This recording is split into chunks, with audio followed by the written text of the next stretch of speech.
Alrighty, let's get this super happy shit show on the road, shall we? Sure, go for it.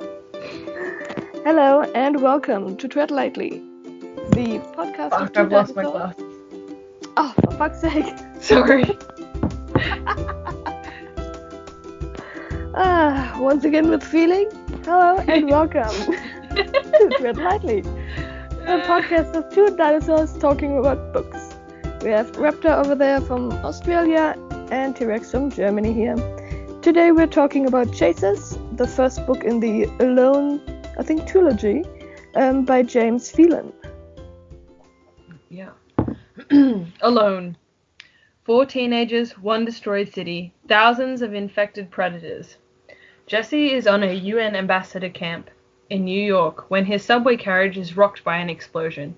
Jesse and his 3 friends, Dave, Minnie, and Anna, crawl out from the wreckage to discover a city in chaos. Streets are deserted, buildings are in ruins. Worse, the only other survivors seem to be infected with a virus that turns them into horrifying predators. Outnumbered, no sign of life, just them and you, alone. Dun, Dun, dun, dun, dun. dun. You're so cool. Yes, we are. So for once, I actually read the back of the book before I... What? Why? Fucking the trend.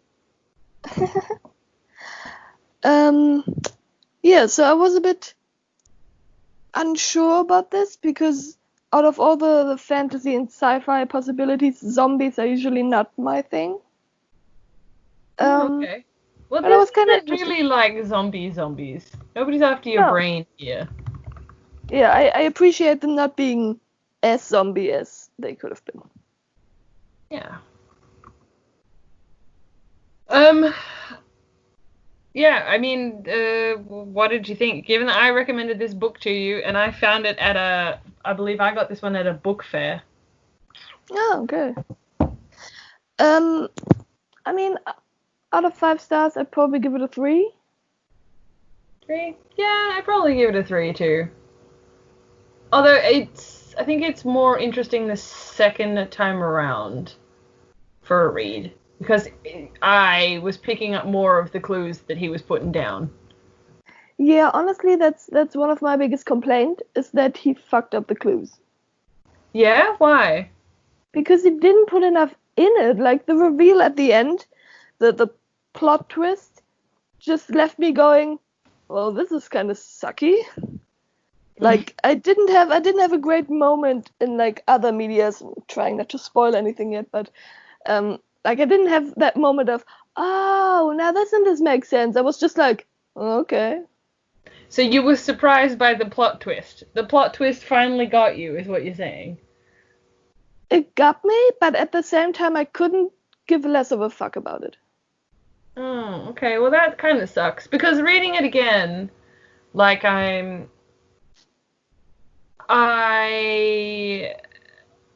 found that there were those clues there that I clearly missed last time around. Yeah, I mean, I did go back and have a look through a couple of chapters after I was finished, because I couldn't remember any clues, and like I found a couple of things that slightly hinted at it, but I think he could have done a much better job at it. My biggest clue reading it again is gonna give so much away. So I think we should just quickly push through. Okay, so I enjoyed this, but it's not a strong reading for me. Yeah, I mean, I liked the premise of it in the beginning. Then I thought the main bit in the middle was fucking boring, and then it got slightly interesting at the end, and then it just abruptly ended. So overall, I wasn't that pleased. All right. Okay, spoilers? Spoilers! Okay. So if you read the prologue, all of the dialogue, literally all of the dialogue, is in quotes, and then if you read anything outside of the prologue, nobody has any speech, like, notations. There's no question marks, really. There's no exclamation marks. There's no quotes around words. There is, like...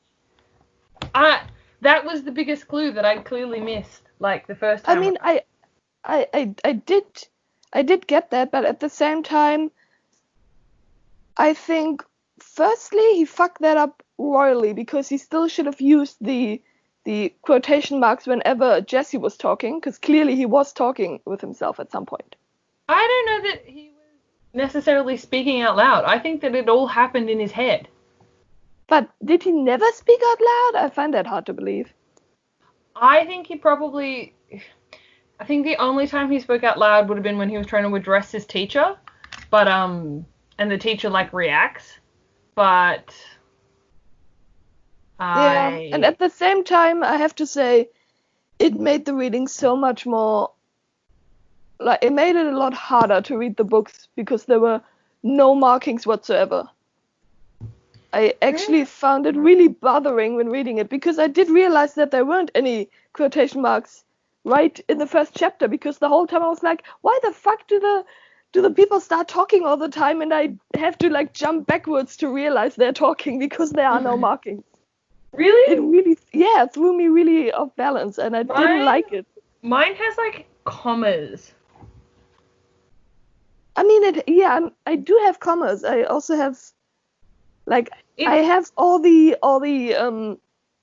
usual structural markings, but it's just missing the quotation markings for whenever somebody's talking. Yeah. Well, the first time I read it, I completely skipped over that. Like, 100%, just to... Because I don't know if I'm a speed reader or if I just didn't notice. I've read so many, like, poorly edited books. And, like, I think at that book fair, too, I got a couple of the early prints of some stuff, which meant that they had some mistakes in them. So...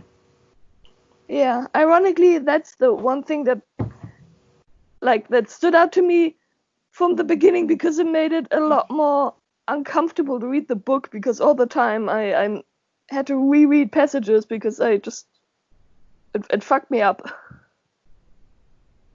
Yeah, alright. Well, there you go. So, in the beginning, in the prologue, we are introduced to our 4 pseudo-protagonists. Yes. We have Jessie, we have Dave, we have Minnie, who's called Minnie because her name is Min P, but she sculled the drinks out of the mini bar, so she's called Minnie. And Anna. Yes.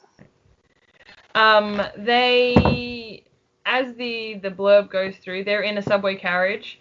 Dave is being a dick. But when they get into the subway carriage, there's this massive explosion, and they are knocked out for some period of time. I think it's about an hour, before Jessie wakes up, and they start trying to, like, head out to the surface. Yeah, and the entire story is only told from Jessie's perspective. Yeah. And it makes things interesting sometimes. Yeah. He has very interesting opinions on gang warfare in New York, though, which is an interesting way to start the book that has literally nothing to do with it. And yeah, I had to go and double check that this author was Australian, because I thought that he gave pretty shit descriptions of Australia, which I don't really understand because he still lives here. So also, he seemed to have been sitting in front of a map of New York for the entire book and just had to show off that he knew where all the streets were. Yeah, it was a bit... I don't know if he wrote the whole book by Googling it because he didn't actually have to go there, or what. He wrote it on a mad tour of New York, but it was interesting, and also, like, we walked, like, the length of Manhattan, and it is fucking long. Yeah, and I didn't, like, a lot of the time he specifically mentions like all the street names, and on one page they were planning some kind of route, and he was dropping all the street names and all the corners and everything, and I was just like, I don't know where any of that is. I don't want to look on a map. I don't give a fuck. Just tell me they're heading north or something. Yeah, well, there's a part in the book too where he like walks a huge section of it, and I'm like, I remember that being like hard work. Yeah, apparently kids who go to UN conferences are also super fit. Yeah, at least this kid is, although he's skinny and plays football. Not that they give an indication of what football that is, but he's definitely not a linebacker like Dave, because stereotypes. Yeah. I'd be curious to know what age this guy wrote the book, because it's interesting. Anyway, so those are our protagonists. We got a little bit derailed. The train gets derailed, and we have to escape the train. They climb out at the back of the train carriage because the back door has been blown off, and proceed to climb out of a grate in the subway system that just happens to lead to the sky. I have so many issues with that singular statement, but that's fine. Yeah, it's just a very big. Let's get them out of the tunnel. Plot convenience. I mean, yes and no. I think that you have been subject to it just because you know because of what I am and what I do, which is like things with trains and subway systems, and it irritates me when this is like, this isn't the Philadelphia network. This is the New York subway. There is a lot of shit to just like happen across a way that directly leads you to a road in the middle of downtown Manhattan. And it's not like real deep, and you didn't have to climb out of an air grate. Like, I just. We'll write him a note. Yeah, well then it'll turn out that he's done like shit tons of research, and then in this one particular place it is exactly like that, and you know, I'm completely wrong and talking out of my ass because I haven't been there in way too long. No, Yeah, you know, fair. I don't want to go back at the moment. No. Anyway, so I like not dying. Yeah. They climb out of the grate, and Jesse has the realization that he's probably been unconscious for about an hour. And he's a little bit annoyed that nobody, like, told him about the lost time. And he's like, well, I must clearly have a concussion. As they climb out, they notice just how fucking empty New York is. Like, empty. And there is a building, like, collapsed not far away from them. And there's lots of dead bodies around, and a shit ton of, like, just standing on the road. Yeah. And it doesn't quite account for the number of people that are not there. Like, there are not enough bodies for all of the emptiness, and there is not... Yeah, it's a bit confusing. Everybody's confused. There's a lot of dead people. It's pretty gruesome. And then this building has been knocked over. And then they notice there's a group of people like down the end of the street. And so like, oh, cool. And then they notice they're all well, some of them have their head up to the sky, trying to like drink from a knocked over fire hydrant. And others are trying to like, they seem to be praying with their faces like flush to the ground, but then you realize that they're slurping at puddles. Yeah, and I think that's when we see the teacher, right? Yeah, but he's next to a guy who's drinking from another guy. Yeah, because, you know, why not? Clearly all the water was being used by somebody else. Let's go for the blood. Yeah. So there's just a bunch of real thirsty ass bitches, including their teacher, who, yeah, they're like, oh my god, it's him, and like shout out to him, and then they're like, oh shit, and then they get chased down. And they run. They run, and then Dave happens to point them into an arcade. They get into the arcade. Dave patches up. No, that's a lie. Dave I think they barricades the barricaded with a door. bench. Yeah, with a bench. And then they see a car go past with its horn, like, blaring. There's somebody driving, and there's 4 other people attached to the hood of the car. Yes. The car crashes, and do they drag him out, or do we not see that? We don't see that. We just hear the noise off into the distance until it becomes silent, like it just keeps going. Which makes me hopeful that that person got away, you know?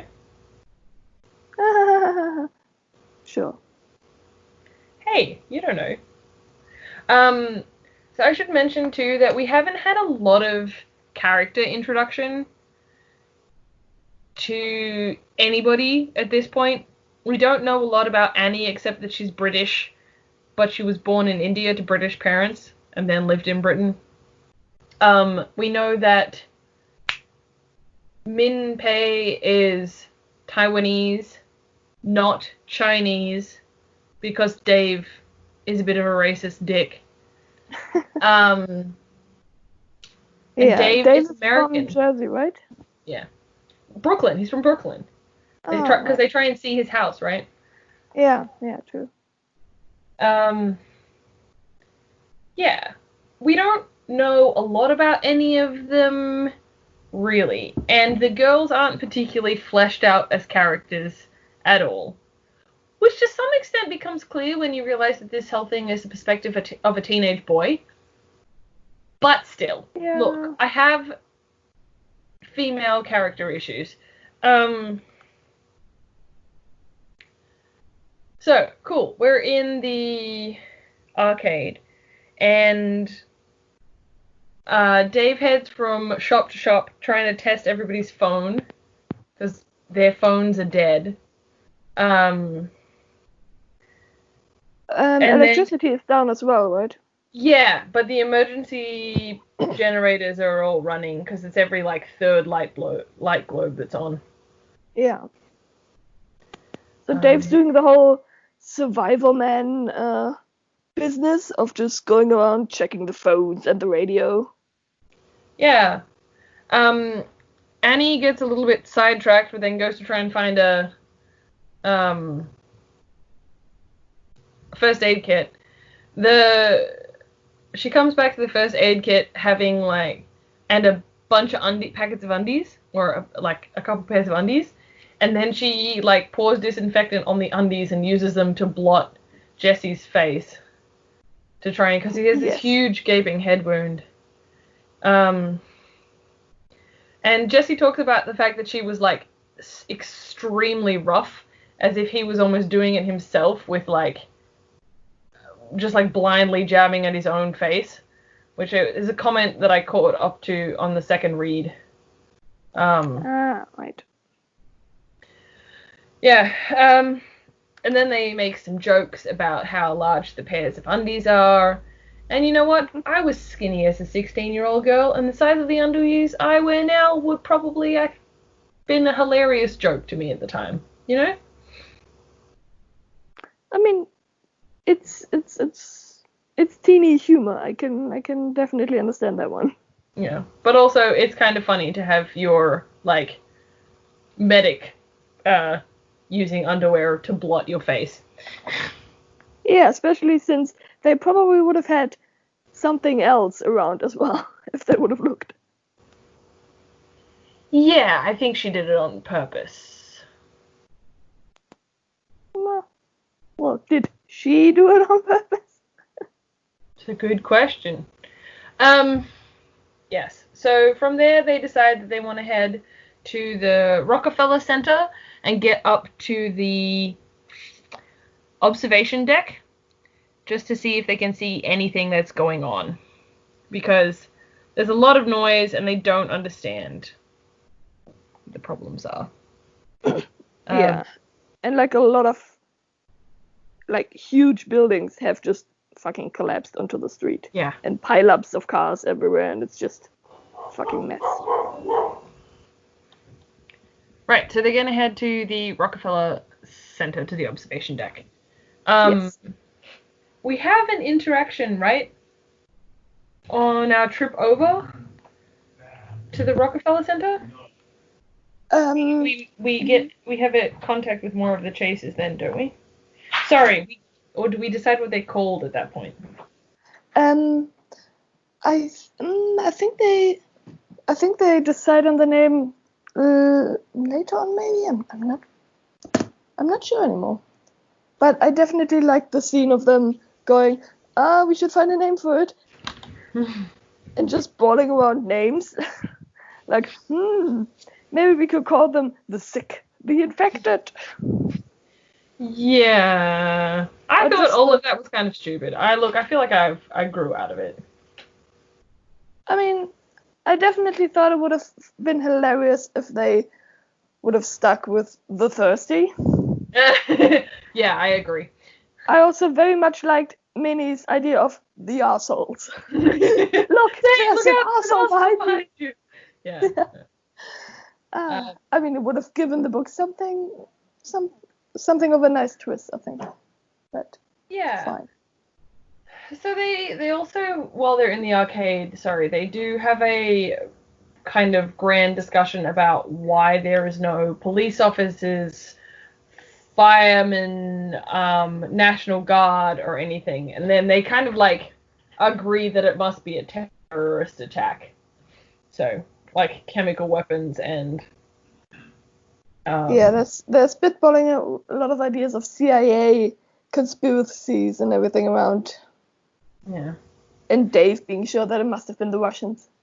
Yes, Dave is 100% on it being the Russians, and Minnie is on board with it being the Chinese, and she's trying to make it very clear to Dave that she is not Chinese. Taiwan is its own thing, and it was definitely the Chinese. And Anna's just like, terrorists. It's just terrorists. Yeah. When was this book published? Oh, 2010. Yeah, the first edition. Nice. Yeah, well, I'm not surprised. Picked it up, remember? Yeah. And so it's 10 years after a terrorist attack. So it's the terrorist attack. Cool. Oh, so I remember what the incident was when they were going over to the Rockefeller Center. Alright. They find the fire truck. Yes, they do. And that's where he gets the fireman's jacket, and Dave ends up with an axe and the proper first aid kit and the big first aid kit. Yeah, they're also looking through like police cars and everything. It's just standing outside the Rockefeller Center. I think that's later on that they go back and check for cars. Oh, okay. Because this is the first day that they get there. And sorry, this is also when we see the guy in the car who's like hurtling along. Yeah. And then, luckily, we don't have any electricity anymore. So only now did it dawn on me that, yeah, that's a fucking tall building. It's 70 floors. Yes. Which I would have not been able to climb in the amount of time it took them. It takes them like all day, or like all afternoon. Yeah, I'm pretty sure I was just given up after, I don't know, 30 floors. Yeah, but look, he's clearly made of sterner stuff than you. Yes, definitely. They decide to climb up with the generator. Yes, and the generator from the fire truck. Gas bottle. Yeah, the generator from the fire truck. The spare gas bottle, and a bunch of other like equipment, right? So he and Dave are supposedly carrying the generator, and Minnie and Anna are supposedly carrying the gas bottle. But he talks about like he feels like he's been carrying it all himself, and he wonders whether or not Dave is even like carrying any of the weight of the thing. Yeah. Any of the weight of it. He feels like he's carried each individual part himself. You're like, okay. Anyway, and it takes them all afternoon. And then, once they get up there, Minnie, like, goes to the bar, gets herself a Coke. Dave disappears off into the kitchens, and Anna is just, like, wandering through the place. I find Anna very snooty. Yes, she definitely is. Yeah. Even though she's, like, the closest we get to a love interest. No, I would say that Minnie is the more of the love interest. She's in his bed. Yeah, but he never actually, like, the closest we get is towards the end, where he says that he's seen Minnie look at him the way that he looks at Anna. And that he knows that she likes him. He mentions that in the subway at the start of the book. At the end of it, he also has a part in it where he says that, it's like in the last or almost last chapter, where he says that he noticed her looking at him the way he looks at Anna, and that he knew from the first day that she liked him, and yet whenever he, like, mentions something romantically, it's always, oh, Anna, and her lips, and she kissed him, and oh. Oh, yeah, and her eyes and her eyelashes, yeah. Anyway, they have ice cream for dinner on this night. Yes, after they finally make it up all the way. Yeah. And they started out with a lot of spare gas bottles, but the girls said they couldn't carry them anymore, and they left them, I think, halfway up. Yeah, the 50th floor or something. Yeah. Which makes you wonder how Dave was attempting to carry a fucking generator and 15 bottles of gas. It's not 15 bottles, it's just one bottle, it's 15 liters. Or it's 15 gallons. Yeah, but still, that's like a lot. Not just in weight, but also in arms you need for that. Technically, Dave doesn't do it by himself. No. Until later in the book. So we wake up and they're staring at the skyline, and basically it's just really fucking cloudy, which doesn't help them see what's going on at all. And they go out to the observation deck and try and use the binoculars, which doesn't make any sense to me, right? Because you have to pay like a quarter to use them for like 20 minutes or like 2 minutes or something. Like. Yeah, I was slightly annoyed at that bit too. Yeah, free binoculars. Which you New York never did you went go there, to? did you, James? And it's not just New York. Did you go to any observation deck ever? No, the ones around the Vatican City were much cheaper. Yeah, but you still have to pay for anything. Like, I've never been to an observation deck where they had free binoculars.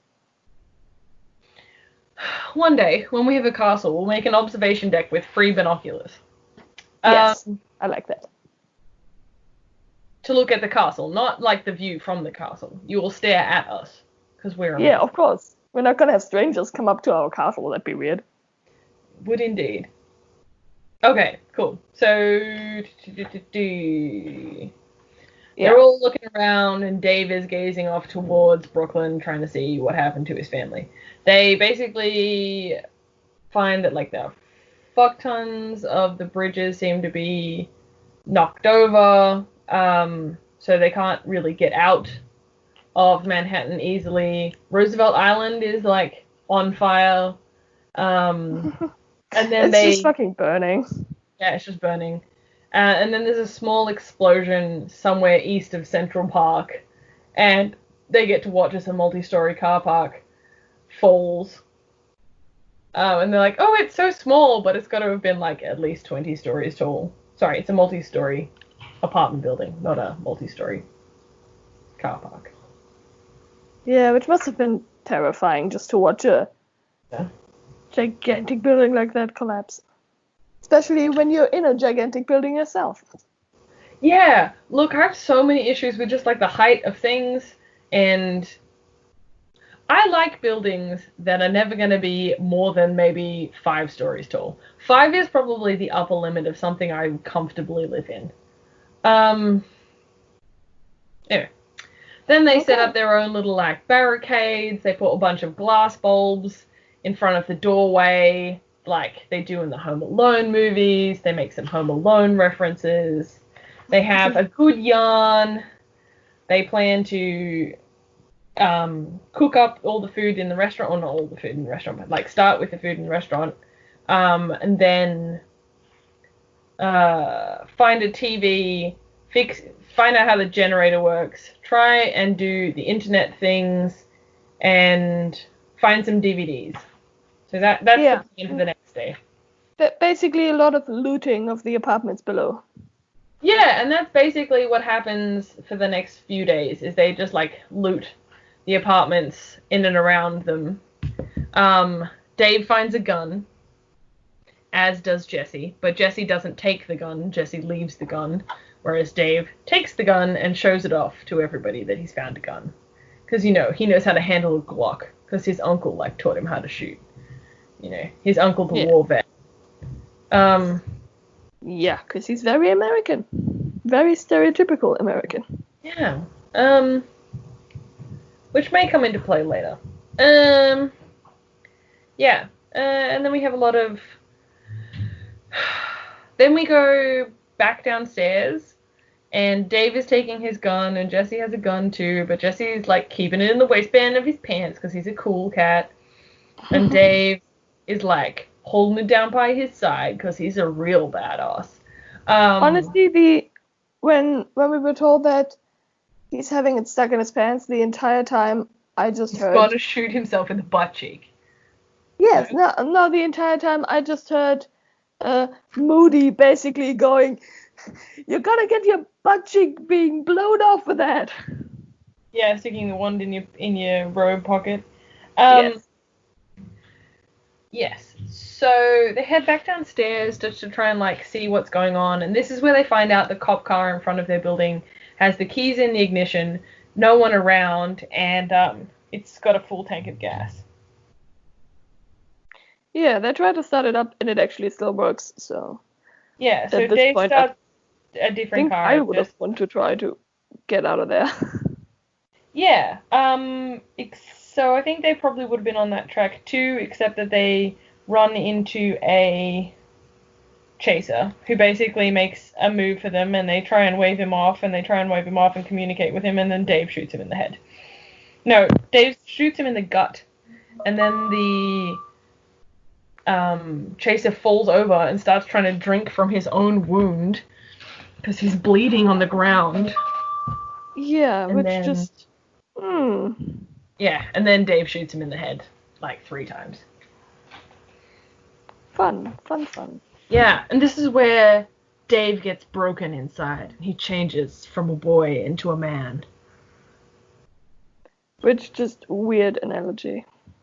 I mean, I would probably not react well to shooting something either. I did not react well to having to kill a rat that my dog half ate and was still alive, and... I mean, not reacting well to it is fair enough, but the whole portrayal of you grow up by killing things, I don't know, it was a bit odd. Yeah, I don't know either. Cool. So Dave kills a zombie. Dave has everybody scampers back upstairs, which is fair enough. Yeah. Dave has a crisis of self. Anna tries to help him with that crisis of self, and they have a moment. And Jesse's getting jealous. Jesse gets a bit jealous. Then I think we have another day of just like bumming around in the apartment or in the observation deck. And then they go to sleep. Oh, they manage to set up some mattresses, so they all have like their own makeshift beds. And then Minnie sneaks into Jesse's bed in the middle of the night, but they just sleep. And when they wake up, Dave's in a really good mood. So is Anna. And Dave has done all this stuff and like hoisted all this all the jerry cans up to the gas canisters up to the roof, and he's done all this stuff and like readjusted this, and he's like, I'm gonna go on a mission to like scout the bridges, and Jesse notices them all, like how like Dave and Anna are now like a thing, but also like they're really in with Minnie because she's like really good friends with both of them, and he's like, I'm such an outsider. I'll go. You guys stay here. Dave, you'd be much better protecting the girls, because you're so macho.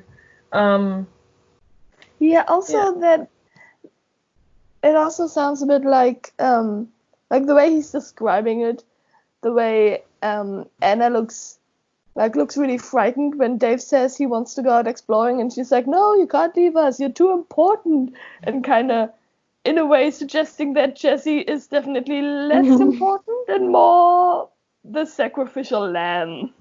And seeming really relieved when Jesse said, "Oh no, I'll go, and Dave can stay here with you."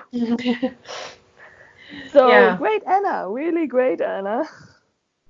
Yeah, I have comments on this that we can get to later, but just remind me. Okay.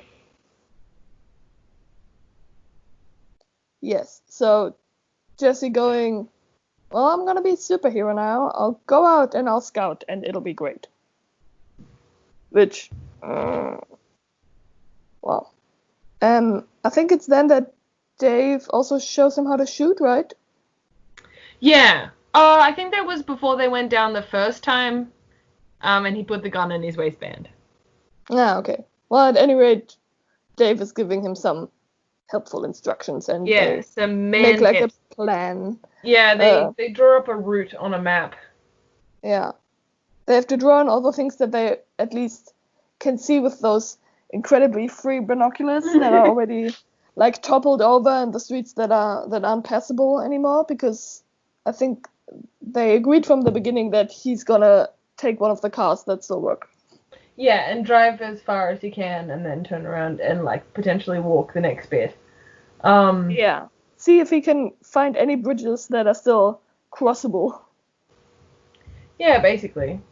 So he does that. He does exactly what he says. And he has, like, a bit of introspection on the way about feeling left out from his friends. And then he has some mishaps driving because, you know, he's the world's best driver. And then he gets into a point where he's like, he has to, like, drive through somewhere super narrow, and he's, like, super scared about having to, like, reverse out of there if the chasers come. Yeah. And so he's like, well, I could just, like, back it out now and then, like, drive all the way around. And he's like, no, don't be stupid. Like, where we need to get to is just there. So we just climb this rubble and go on foot and don't worry about it. I mean, also it is winter, and it's described that snow is falling a lot of the time. So I don't know what conditions those roads were in, but it doesn't sound like ideal for a 16-year-old to drive around in. No, but if he's Australian, he would have been driving around for, well, depends where he's from. He would have been driving for about 3 months if he was from Canberra, and from his 16th birthday if he was from New South Wales. Yeah, but then first of all, only been driving for 3 months isn't like great, and then in icy, snowy conditions is definitely not ideal. No, because there are no icy, snowy conditions in Australia for him to practice in. Yes, exactly. And I can tell you that it's terrifying the first time you do it. Somebody who was driving for years before they actually had to deal with snow driving, it's terrifying. Right, yes, cool. So, that. And then we climb over the great mountain thing, talking about how much we miss the heater in the car, and he goes past another cop car, and he like starts sticking all the wipers up on cop cars that have, or like cars that have their petrol in them, and the keys in the ignition, just in case. Yeah, which was a nice idea. Yeah, I think it's a pretty good idea. He managed to gets a Kevlar vest out of the back of the police car, and something else. I don't know. I mean, was it a Kevlar vest though? Yeah, it was definitely Kevlar, because Dave's wearing Kevlar earlier, and then he just tries to emulate Dave. Yeah, climbs over the giant mountain, basically notices that all of the bridges are collapsed. You can't get out. You're going to have to head north. Yes, which is quite the bummer. Yeah, and then the snow's getting worse. Kind of sucks. He's getting wet and uncomfortable. Getting darker. Yeah. Makes it back to the car, and then he's like, I don't want to drive alone in the nighttime. Yeah, I mean, he's worried about the lights from the car, right? That they might attract the chasers, and then he leads them back to the apartment or something. Well, first, we have that fucking encounter with a bear in New York Yes, City. a polar bear. Which, if that isn't a delusion and a half, I don't know what is. A polar I bear mean, in New York City? Moving a probably. bin out of his way. I mean, I He wouldn't be threw surprised if it's fruit a. at it. I wouldn't be surprised if it escaped from the zoo or something. Yes, fair, but also, like, it literally moves the bin. It moves the bin, and then it moves it out of his way. They have, like, a moment. He throws fruit at it in the snow, and it just leaves. It's a Yes. polar bear.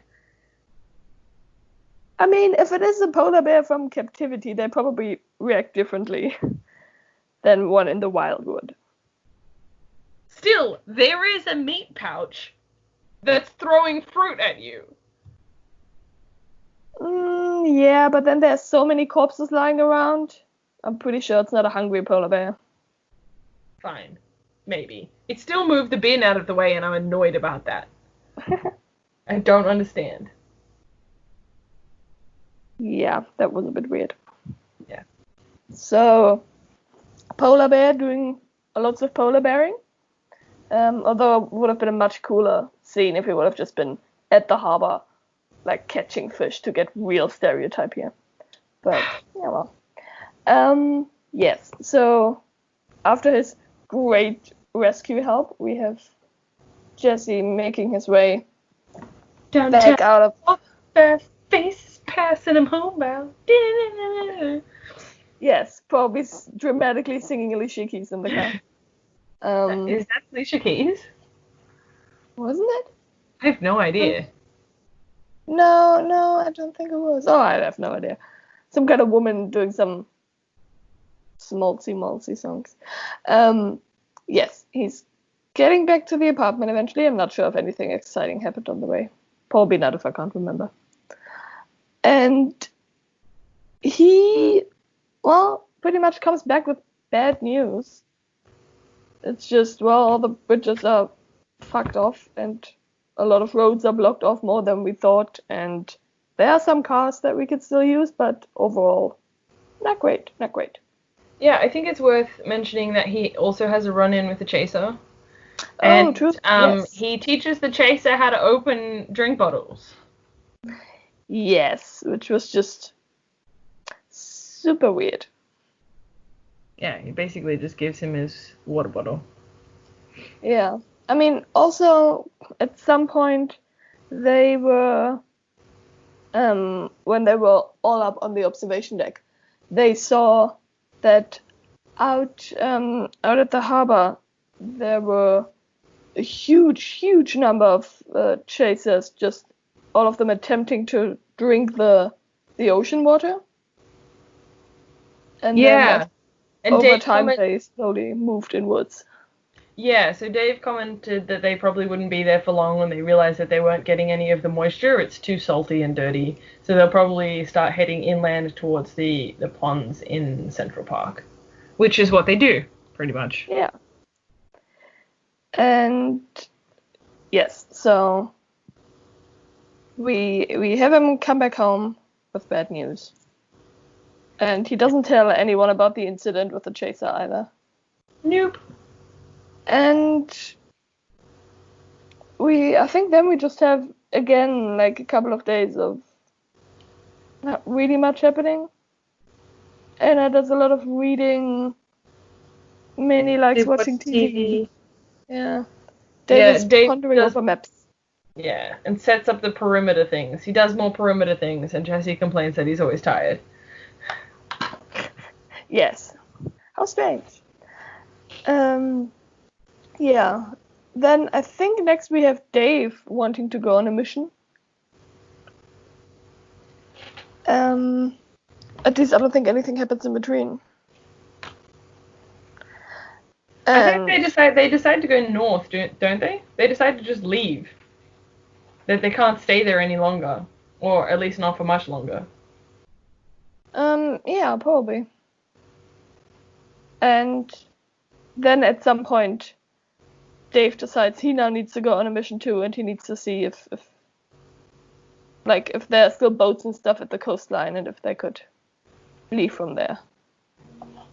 Yeah, I don't know why they're so keen on getting on a boat when none of them can sail. I think mainly because they're terrified that they get attacked in a car like that one guy they saw on the first day, and the chasers probably couldn't get to a boat because they don't seem to be quite high functioning enough to swim. Yeah. Yes, so boat idea becomes popular, and then one day Dave goes out on his mission, and I think while he's gone they set up help on top of the observation deck in case anyone flies over. Yeah, they with paint that they found in somebody's room, right? Yeah, and they also prep some linens and stuff, I think, soaked in petrol in case they need to light a fire. Yeah, they want to be super obvious if somebody flies overhead. The rescue mission that never comes, basically. Yeah. Well, they saw a jet go overhead on the first day. Yeah, true. And yeah, I think Dave is out for 1.5 days or something. He's gone for quite a long time. Yeah, long enough that they all start freaking out. Yes. And then he comes back and he's like, "Ooh, it's all looking good all the way to the harbor." And I can't remember, did he say that he didn't run into anybody, or was that just assumed? He didn't see anyone. Okay. What did you see? Cars, bodies, a building come down. As he spoke, I could see my own memories play in my mind like a movie of destruction and death, and not a lot else. Very gloomy. Yeah. Yes. So we have him being back there, and they kind of they all agree that they need to leave, but at the same time, they have everything they need in abundance where they are. Yeah. So it's kind of it's a back and forth of should we leave or should we stay? And a lot of wonderings about what might be beyond the city limits or even the country's limits. Especially because nobody came yet, no troops or anything have come into the city, which seems kind of odd. So there's a lot of debating there going on. Yeah, I would also like to point out that Jesse notes that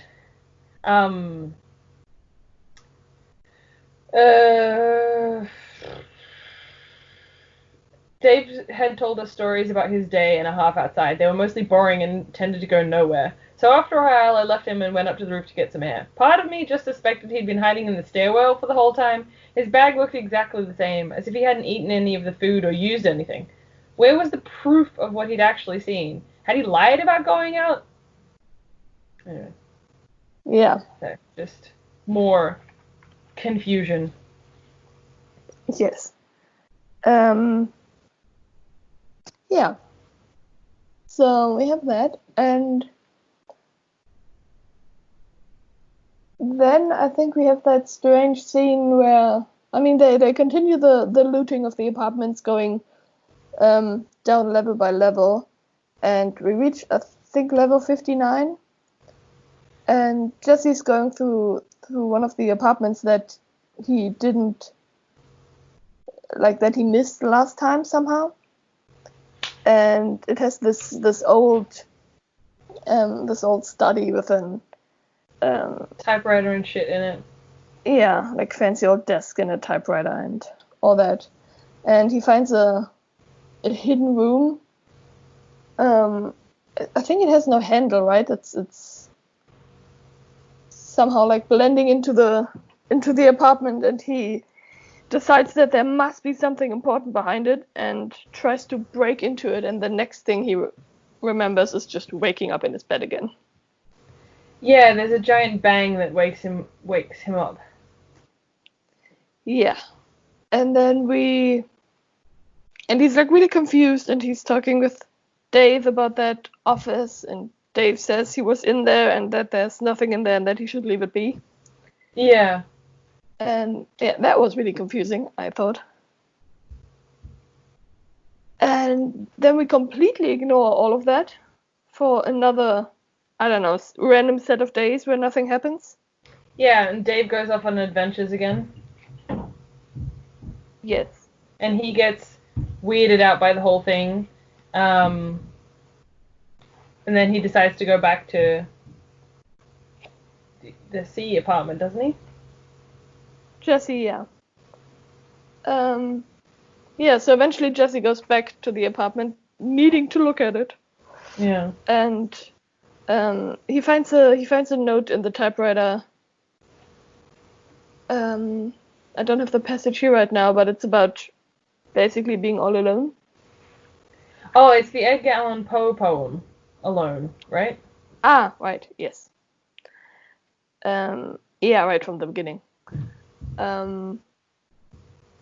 And he once again wants to open that door, but then Dave shows up and basically goes, "Leave it be. You don't want to know what's behind there. You already know what's behind there. We're not going to go there." And once again, confusing scene.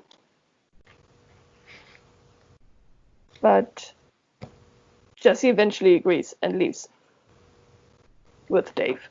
Yeah. Yeah, and I think that's right before they actually finally leave the damn tower. Because they've decided that they have to get out of the city and they have to find out if there's anything beyond the city limits, if there's anyone alive.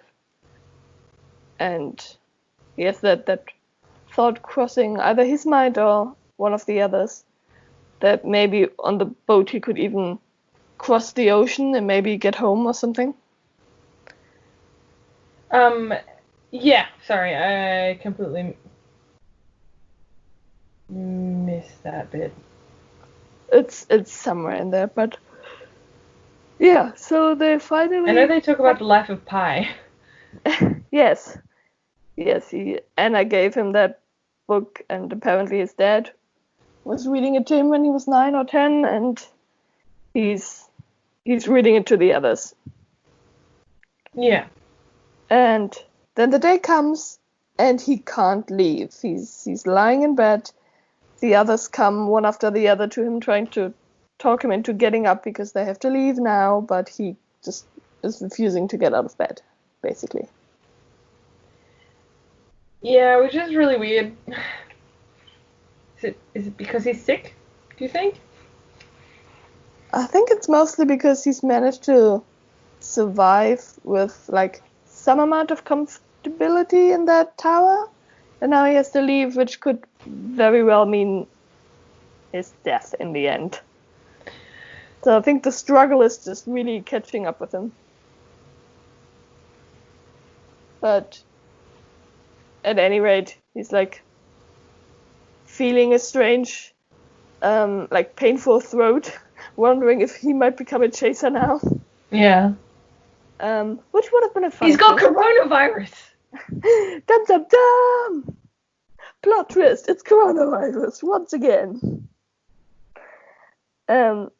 Yes, but then I don't know what was the actual turning point for him to finally get up and leave.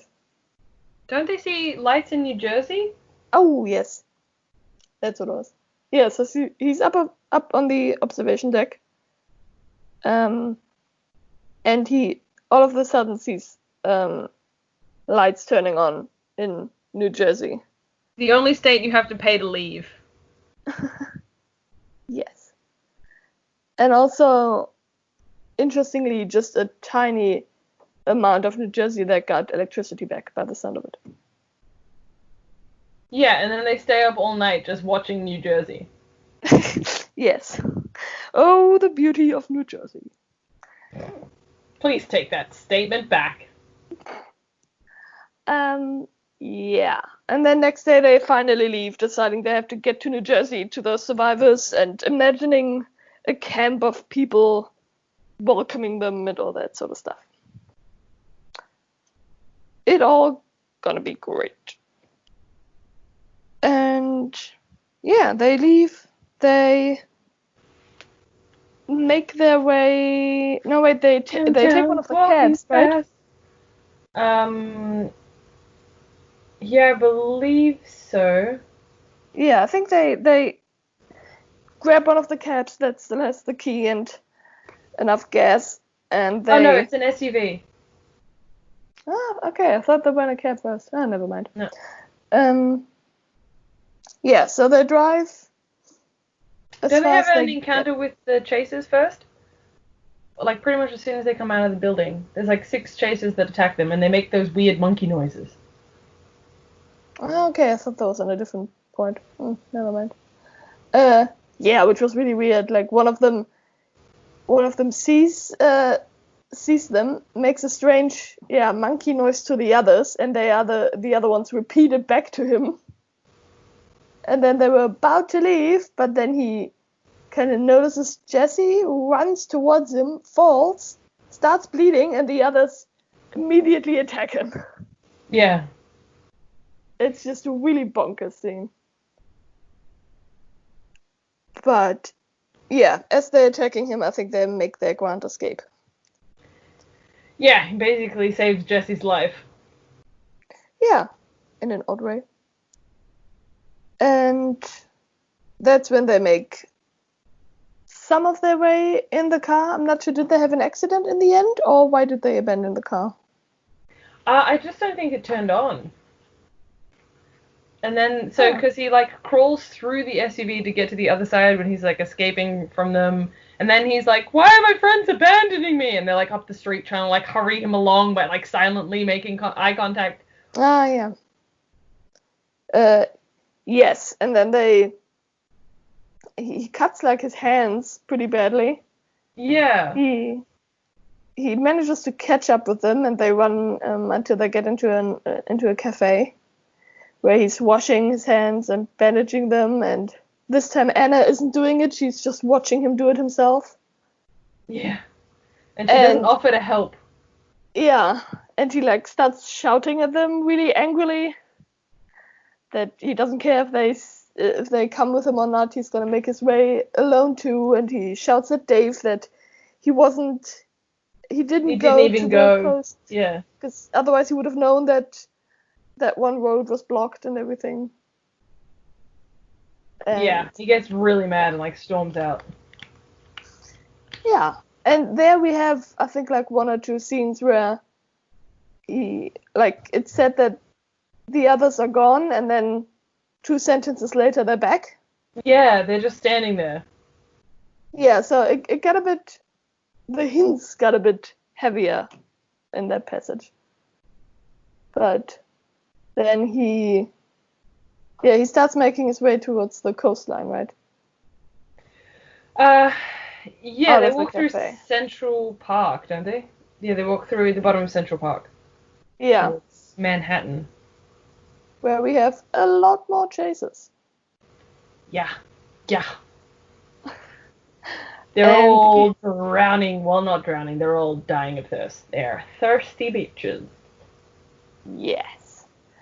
And we have Jesse coming to that strange point of, I'm gonna be the hero. I'm gonna save you all. Yeah, he just gets a bit weird. Yeah, delusional at this point, I'd say. Yeah. So he wants to save them and buy them some time because they're being chased by so many. So he basically goes, you guys keep running, I'm gonna distract them. And he takes off the bandages on his hands to show the chasers his blood to get their attention. And starts running in a different direction, I think, to lead them away from the others. Which completely pointless. Don't we also see some, like, jets and stuff, right? We see, like, actual signs of life. Yeah, as he's running away, I think three jets are flying overhead or something. Something like that, yeah. and he's trying to shout at them and stuff, but obviously that's kind of pointless. And I'm not sure if it was while he's running away or while he was in one of the alleyways on his way. But I think it's next that we get the explanation about what's been going on in his head. Oh, don't we get the boy first? Yeah. No, yeah. While he's running away, right? He sees a group of chasers drinking, and one of them is the boy that he's fed some water to. He's drinking from not the same water bottle, but a different water bottle, and they're all like healthier. They like wave at him, and he waves like. They waved. I will never know if it was a hello wave or a goodbye wave, but they were drinking from bottles, they had fire, and they waved. Yeah, it's just so, especially because they had fire. Like, they're getting better. They're burning things now and drinking water, and they can wave. Yeah, they're recovering, right? Yeah, it was such a weird scene. Honestly, I wasn't sure if it was all in his head or if it actually happened. Because it seemed a lot like wishful thinking. I mean, yes and no. I don't know why he would fabricate that story. Well, obviously because he wants all of the monsters to get better, because then they wouldn't be monsters anymore and maybe everything could go back to normal.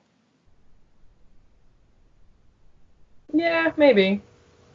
But I don't know. It was really fucking weird. And then as he continues to run away, I think at some point he's dodging into an alleyway or something and sees his reflection in a shop window. And I think at that point he does like overthinking about the past days. And we get the info that actually there's no fucking body except for him. Yeah, well, he looked back trying to like see them run in the opposite direction and he couldn't see them. Yeah. And I don't know. The reveal wasn't done that badly. It's just that I couldn't give less of a fuck about it. It was just, oh, great. So none of them were real. This changes nothing whatsoever. And it just, I don't know. It seemed really a waste of a plot twist to me. But, yeah. So yes, he goes a bit through what happened again, right? That he woke up alone in the tunnels. Yeah, and that Dave never finished his joke. Yeah, and that's why he couldn't finish the joke later on when he imagined Dave telling it. Yeah. And then he talks about, like, serving them dinner and then scraping their dinner into the bin and, like... And ignoring he's the one that killed a man. Yeah, and that's why he was so confused about that. Like, when he needs to be brave, he was basically being Dave, and when he was... So when, like, things needed to get done...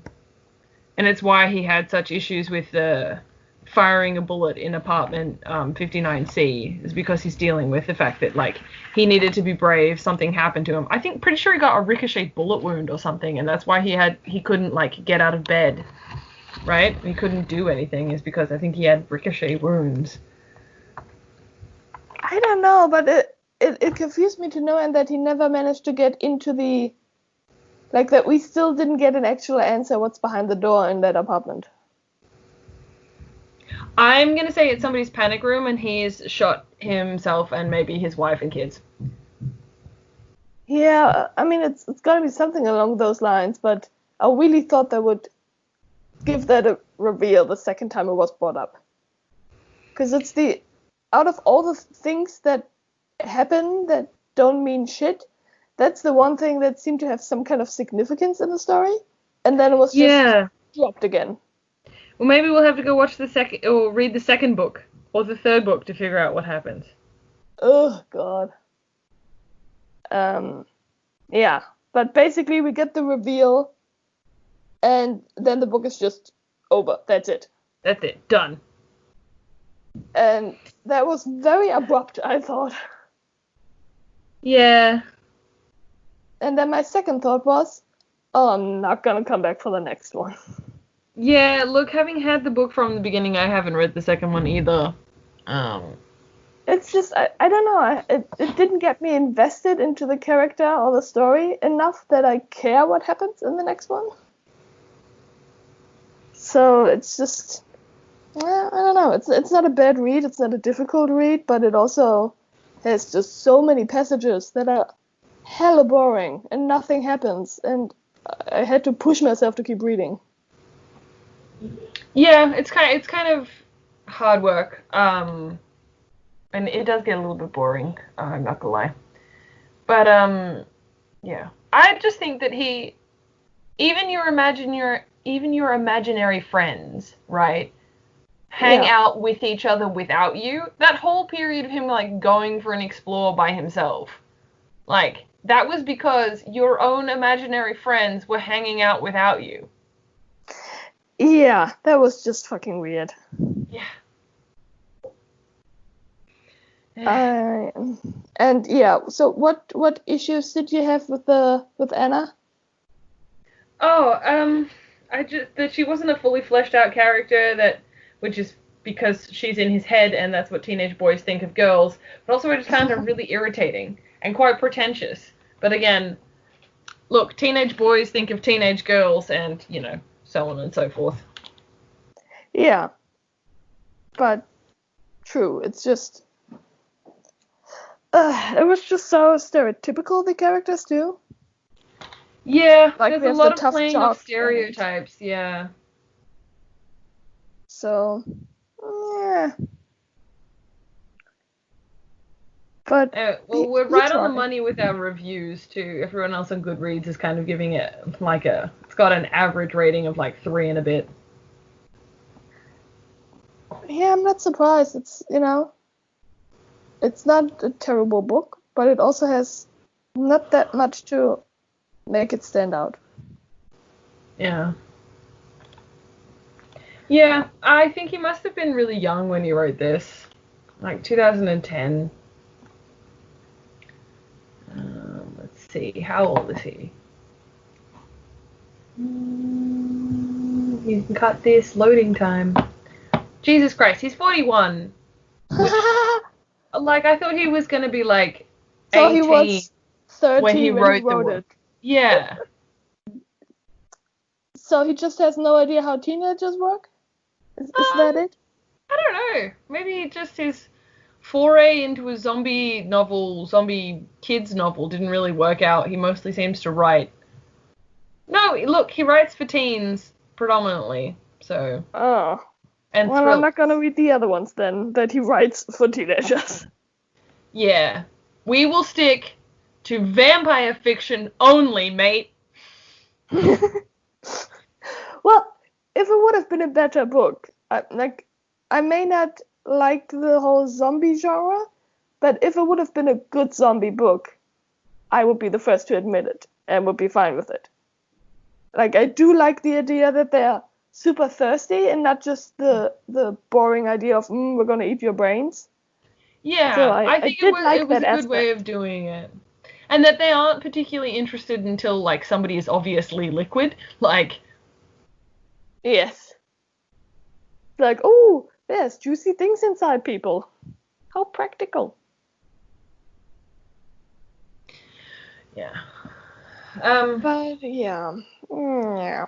Look, my rating remains the same based on this whole drama. Yeah, same. It's a solid 3. It's not bad, but it's also not amazing. It's okay. It can be read. Yeah, I mean, it's not a difficult read. I knocked it out the first time in like a day, and this time I did it this afternoon, so I don't think it's particularly challenging. Although I do seem to read like 5 times faster than anybody else. It's getting really annoying. I need to stop reading so fast because I'm keeping like, read this, and then like pulling it away when I think people should be done, and then they're not. Anyway. Yeah, that's a dick move, not gonna lie. I just expect people to be done quicker than they are, just because you guys are slow. No, it's the other way around, mate, because you're fast.